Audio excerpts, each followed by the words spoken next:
have to wait a spell for the rest of your breakfast, Mickey. Movie stars come first. Tell Granny more juice for Aunt Opal, and Uncle Jake would like another pot of coffee. Right. Now, don't forget, tomorrow it's my turn to serve him breakfast in bed. Well, all right, Jethro. Hurry now. Goodness knows, Jed, I ain't one to complain. But when able-bodied folks have to have their victuals toted up to bed to them, I think it's downright sinful and lazy.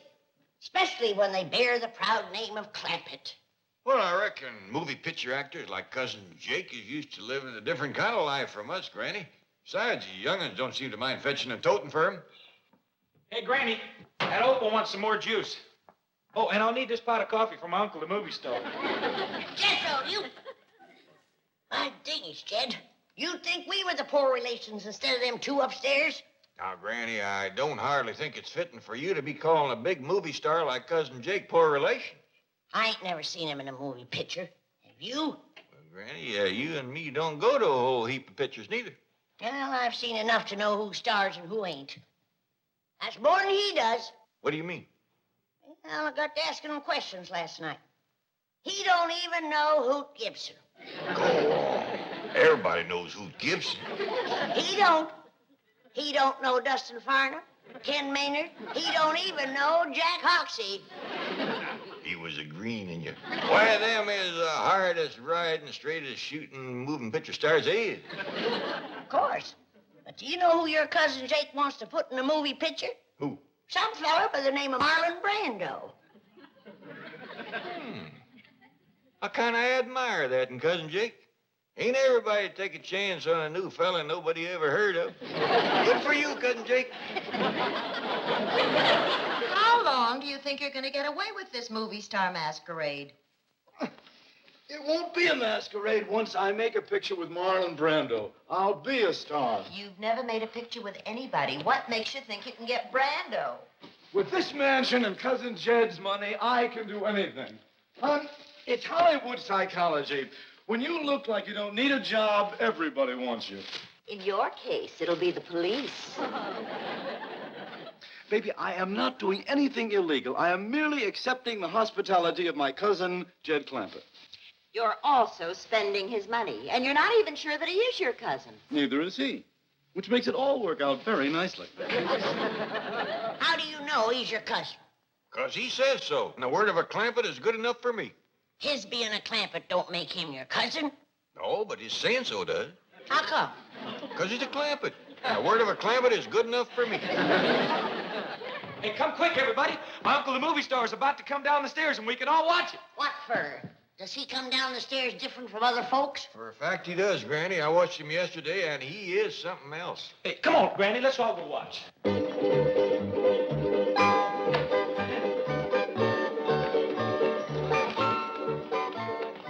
Y'all all sit right here and be nice and quiet. And watch that door up yonder. Pretty soon you'll see an honest-to-goodness, real-life movie star come in out of that door and down them stairs. Well, don't stand in front of my critters. I promised them they could see Uncle Jake.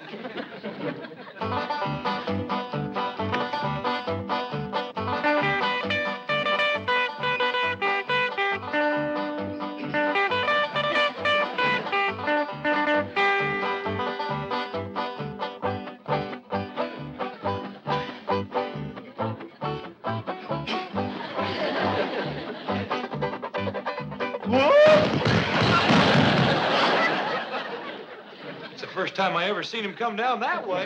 See, Granny, I told you he was worth watching.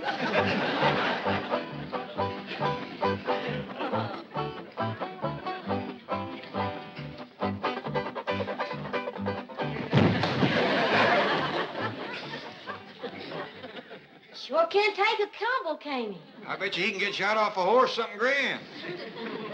I still say he ain't no Hoot Gibson.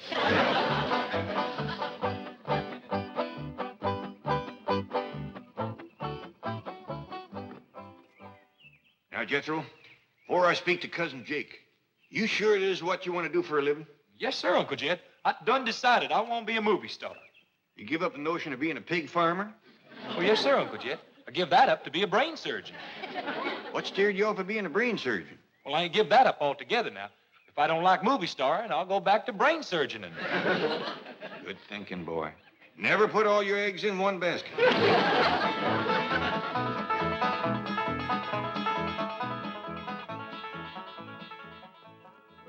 Excuse me, Cousin Jake. I hate to bother you. I know you're powerful busy being a movie star, learning your parts and all, but if you could spare me a minute, I'd like to ask you a favor.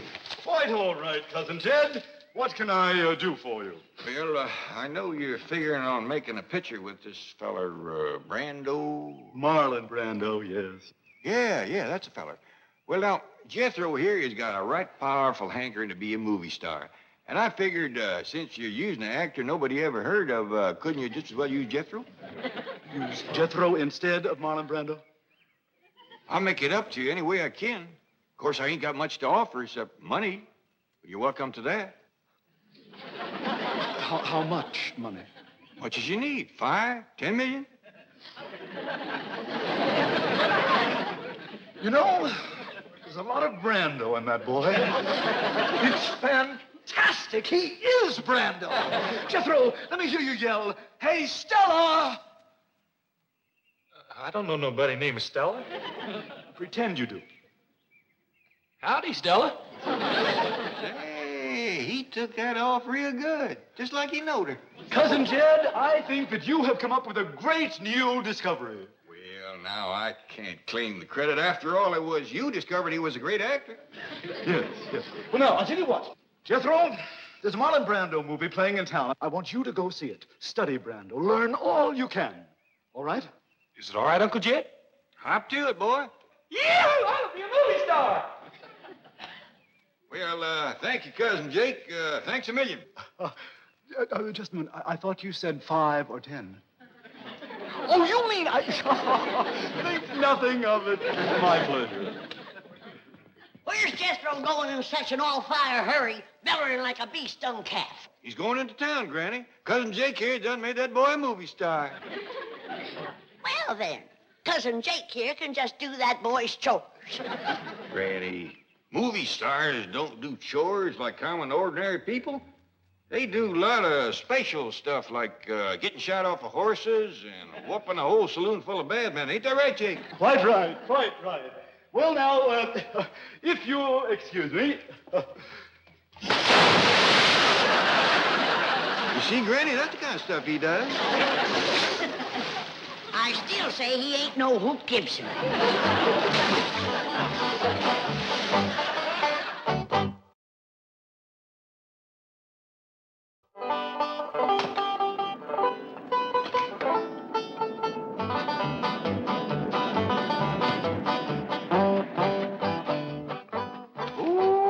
Ain't that a pretty automobile? Well, now that you're going to be an important movie producer, you deserve the best. You mean this is for me? With my compliments. Oh, you hadn't ought to done that. I ain't no movie producer. Oh, you certainly are. You're financing my picture, and that makes us partners. You own 20... I am cutting you in for 10% of the profits. Doggy, that sure is nice of you. Jake, I've been looking all up. Whose car? His. Your husband just bought it for me. With what? With the profits from our picture. Yes, ma'am. He's going to star my nephew, Jethro Bodine. Who? Well, among others, dear, among others. I'm also trying to get Rock Hudson, Doris Day, Cary Grant, Liz Taylor. That's a dandy idea. Give a lot of new folks a chance. Oh, Granny says Jethro's gonna be a movie star. Well, I want to be a movie star, too. Well, right here's a fella can do it. It was him discovered Jethro. How about it, Uncle Jake? Can I be a movie star like Jethro? Like Jethro? Yes. It's entirely possible, my dear. With that figure, I figure that with right clothes and makeup, you could be sensational. Opal, take Cousin Jed's daughter into town in Cousin Jed's new car and get her glamorized. At Cousin Jed's expense? Darling, he's producing the picture. Now run along, girls. Spend all the money you need, ma'am. turn her into a first-class movie star, a regular Lillian Gish. Paul. Thank you, Uncle Jake. Glad to do it. Well, I sure am beholden to you, cousin. My pleasure, cousin. Where's Elly been? She just got the floor half scrubbed and she run out. She won't be back for a spell, Granny. Cousin Jake here done made that girl a movie star, too. Well, then Cousin Jake can just doggone finish the floor. Granny, like I tried to explain to you, movie stars just don't do ordinary labor. That's right. Thank you. Well, I'll see you later.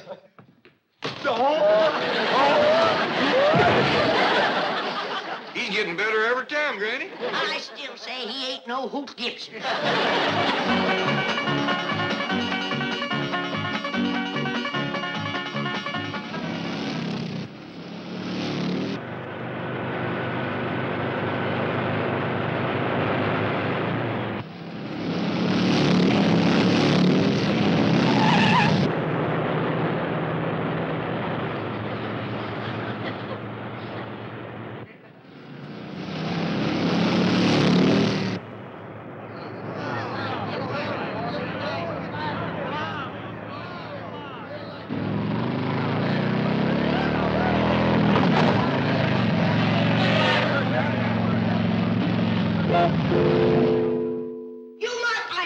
Clampett, you're gonna rue the day you let them two Hollywood slickers move into your house.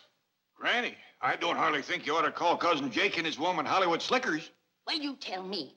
What kind of folks lay in bed till after sunup and stays up till 9 or 10 at night?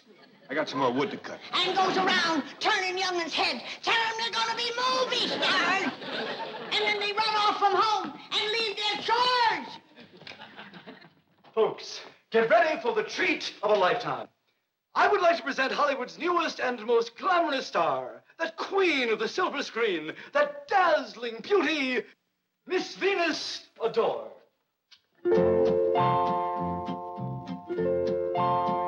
Howdy, ma'am. Howdy, Paul.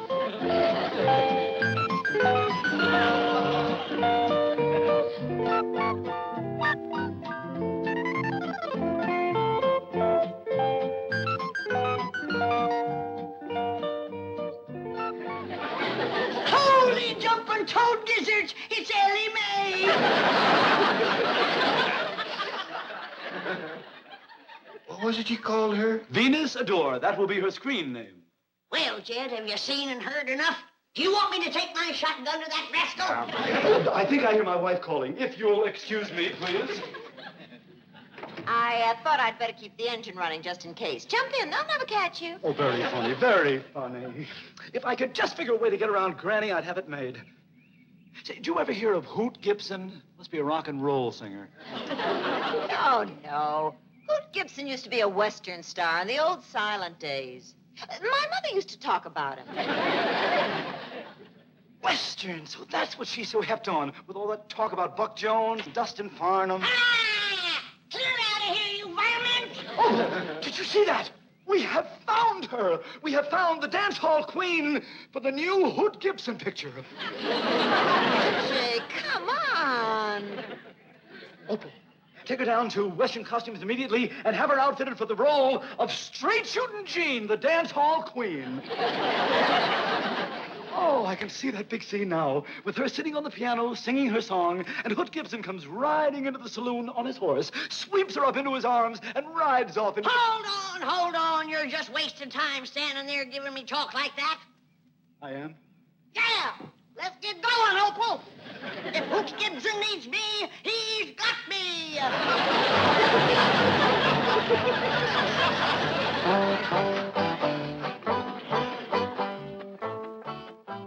Don't you like me as a movie siren, Paul? Well, yeah, Elly, of course I do. You're something to see. I bet you're going to be a bigger movie star than Pearl White. Of course, you're going to look a lot better when you get your hair fixed. Oh, it is fixed. Hey, you don't say. Cousin Jed, I think you better come out here. Some crazy kid's racing up down your driveway on a motorcycle. Look out! That there was Jethro. Oh, boy. Jethro, listen, you can't ride those things in the house.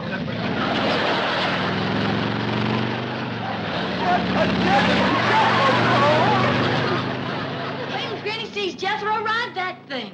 Wait till she sees Cousin Jake. Even Hoot Gibson don't do trick riding no better than that.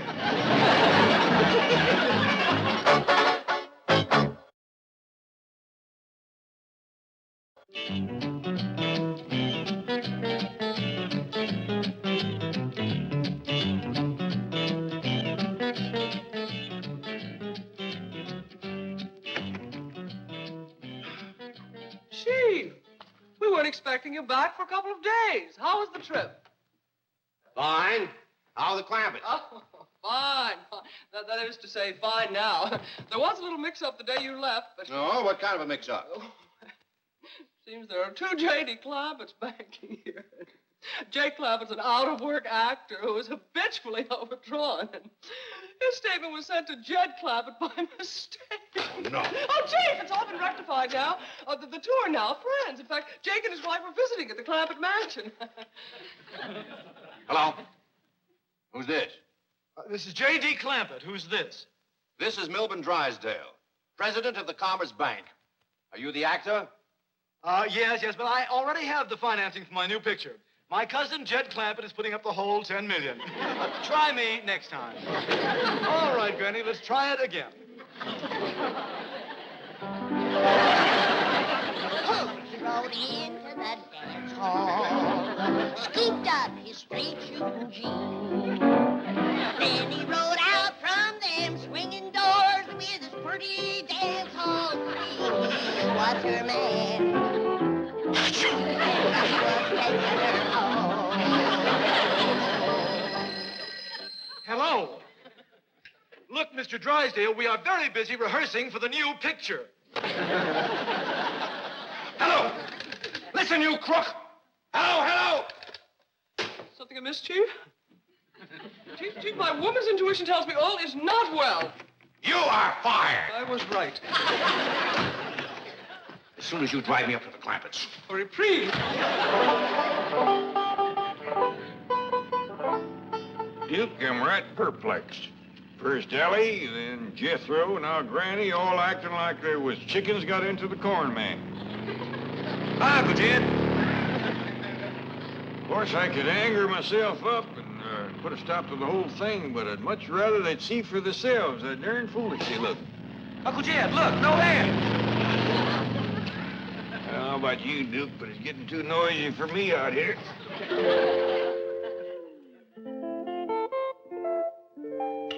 Now, I'm going to show you the Stanislavski method of acting.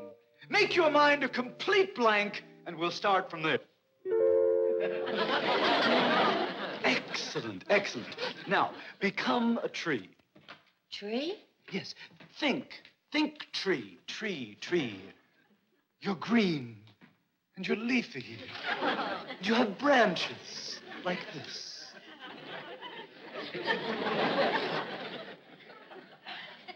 Howdy, Pa. Howdy, Duke. Come on, Duke. I don't hardly know her myself.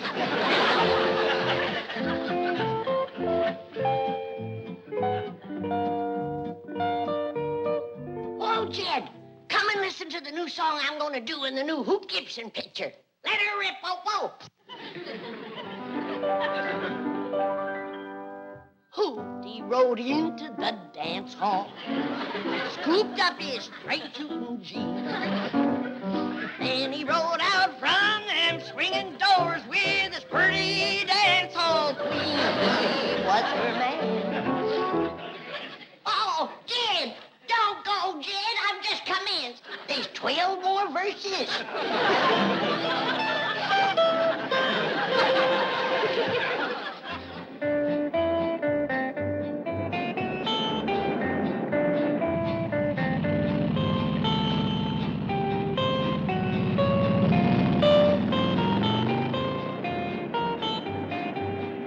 Here comes that nut on the motorcycle again.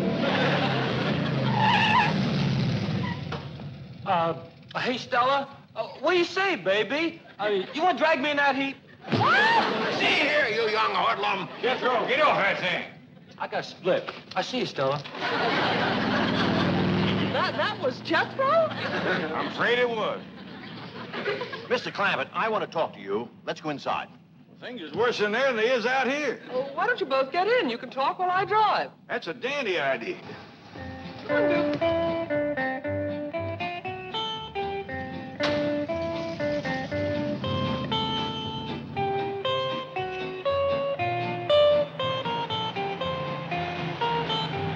But, Mr. Clampett, even if he is your cousin, you can't let this foolishness continue.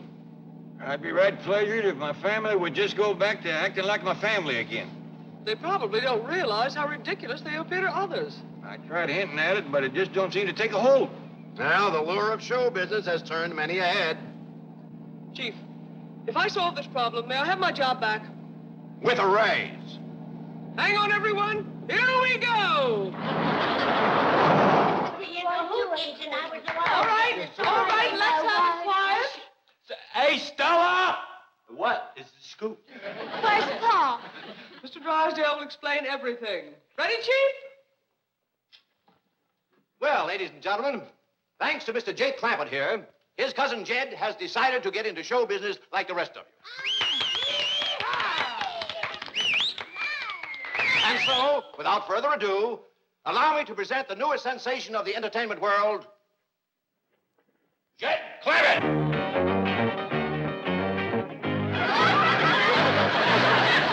Well, baby, well, baby, well, baby, well, baby, oh, baby, oh, baby, well, baby, yeah, baby, yeah, baby, well, baby, oh, yeah, oh, yeah, oh, yeah. I declare, Elly, the Paul's acting like a darn fool. Sure does look funny. Oh, baby, yeah, baby, And he's making a noise like a stepped-on frog. yeah, baby, yeah, baby. I reckon the men folks in this family just ain't got good sense. I wouldn't talk so much if I was you two. You look pretty darn foolish yourself. Well, so do you. You know something? I guess we all look darn foolish. Folks, the next number is a special from my cousin Jake here, because it was him made me what I am right now. Well, baby, well, baby, well, baby, well, baby, oh, baby, oh, baby, well, baby, well, baby, yeah, baby, yeah, baby, oh, yeah, oh, yeah, oh, yeah, oh, well,